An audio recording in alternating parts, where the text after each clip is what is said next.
I'm delighted to see you all here today, and we want to take you on a very quick voyage with us.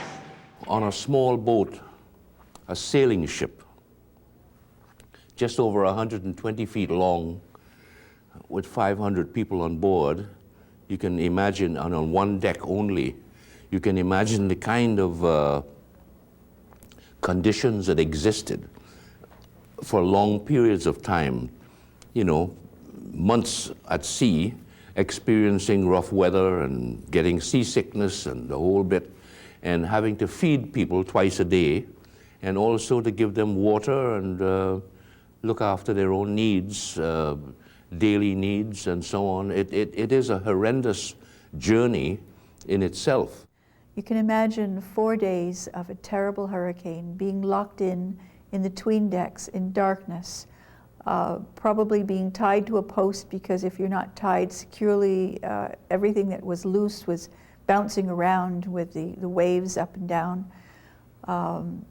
Knowing that something terrible was happening outside because the masts were being broken, falling down. As a matter of fact, even broke through the deck. Water was coming in. The mast that had fallen overboard was still tied to the ship with the rigging pounding the side of the ship. My grandmother used to tell us little stories about Aunt Fanny getting up at night and fighting against the walls, having nightmares. And then we discovered, you know, after seeing the conditions on the boat that she came on as a child, you can imagine the kind of nightmares that she was experiencing, and she experienced those nightmares all through her life. The reason why we put this document together is to give the descendants of those people that came on that boat a reason to be proud of the fact that their ancestors were survivors. Children yet unborn seed the good name of the first ancestor overseas. Scraps of song renaming a village shaped like the phoenix linger in their dreams. I was born in Jamaica and raised by my grandmother, who was Hakka Chinese, born in China. I moved to Toronto in '78, and 4 years ago I moved to Boston.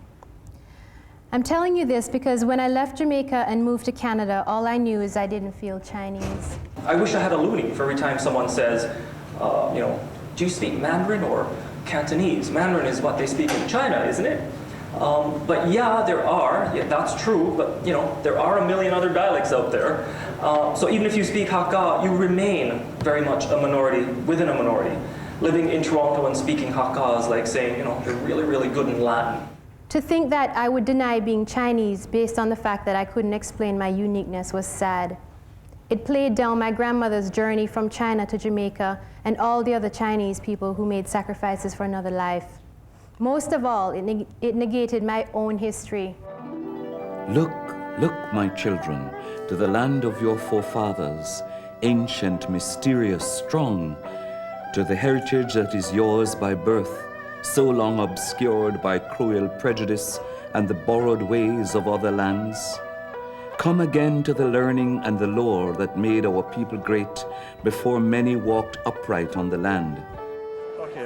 What qualifies for a young person? What qualifies for a young person? Between what age, yeah? I guess like 25 or younger. Ah, I see. One of the main goals of this conference is to leave a legacy to the youth. But no one knew how many of them would actually show up. Unbelievable. How many youth? How many? We've got to have at least 30 there. They're more 40. than you thought? 40, more than I thought, yes. Where are they from? They're from all over. Some are visitors from outside of Canada, and a lot of them are from Canada. It's fantastic, just to see the youth. So cheese. Good shot.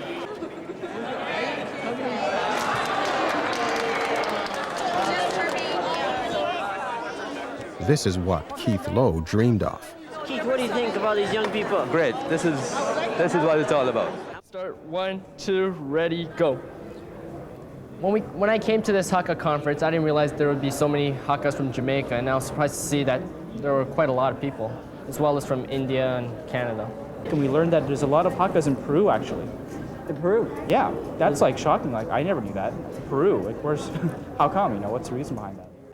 Like we were saying, we thought there were like 1,000, like maybe Hakka people, but then there's like 1.5 million in the world, and we thought there's like 1,000. We thought we were like extinct culture, but being Hakka means something, and it is something you should never forget where you're from. We sort of lost some of the Chinese traditions, but I still know a lot of them. And I really didn't know which one were Hakka and which one were Cantonese, that kind of thing, which one were Mandarin. So it's basically Chinese to me. Everybody has to know his or her own root. I think it's the identity of a person is very important for survival, to continue not only his or her own career or her vision, her life, but also for the next generation. And this has to be passed down. And whether you willingly or not do it, it's going to be passed down.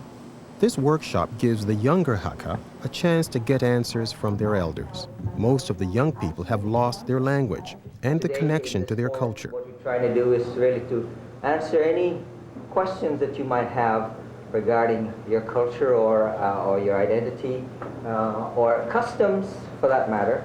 My question is this: there is a push more these days, and I find that I'm struggling through that myself. Do I teach my kids Hakka, or should I push them to go to Sunday school and study Mandarin? Because Mandarin is going to be the language of the day, of the world. Professor C.F. Lowe from Hong Kong University, in fact, advocates that language is the culture, and without the language, the culture will die. But I guess he's very pragmatic. He realizes that, yes, Mandarin will be the language of the future, and he's facing the same dilemma you are, in that what does he speak or teach his children? And so he tries to speak Hakka at home and that they learn Mandarin at school. I had the luxury of my parents and everybody surrounding me speaking Hakka as I grew up, but I never spoke it until about 16, and now I speak it every day at home. I go home, I shut down my English, and all I speak is Hakka. It doesn't matter how hard it is, I speak Hakka no matter what. I think that if you're coming from a situation that I'm coming from, that perhaps learning Mandarin is not such a bad idea because it will give you connections to China. And in the Hakka, and in China, chances are they will also know Mandarin. So you can touch your roots that way too. If you know how to speak Mandarin, you can talk to someone who is Hakka. We have to redefine ourselves in the context of being Canadians, Canadian Hakkas. We have to define ourselves in the context of not being able to speak Hakka, of not being able to relate to people necessarily in China. And yet we have a role to play, not only in terms of educating ourselves, but in terms of educating the next generation. And if we can do half as good a job with our children that our parents have done, then we will have been mightily successful. Our food comes, and I start shoveling stuff into my mouth. Everything tastes so good. They have the smoky, peppery kind of greens I like, and the cornbread is sweet, but not too sweet, the way some of those southern folks like it. Then I start thinking about chicken and waffles at the Vietnamese Chinese joint on 10th and F, fried fish on Fridays. No. Flounder, steamed with ginger and scallions at Lee Ho's in Chinatown, wonton meat at Full Key, Xiao Gai, home food I never grew up with, but learned to crave watching other Chinese eat. Practice forming my mouth around the sounds, but never getting the tones right.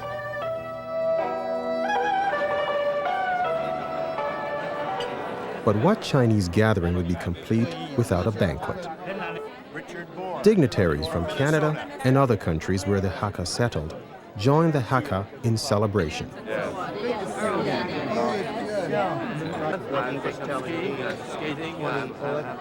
And there are guests from government, business, and several Hakka associations. It's a chance to renew old friendships and make new ones. Then we all have a drink in hand. A toast to all Hakka in Canada and all over the world.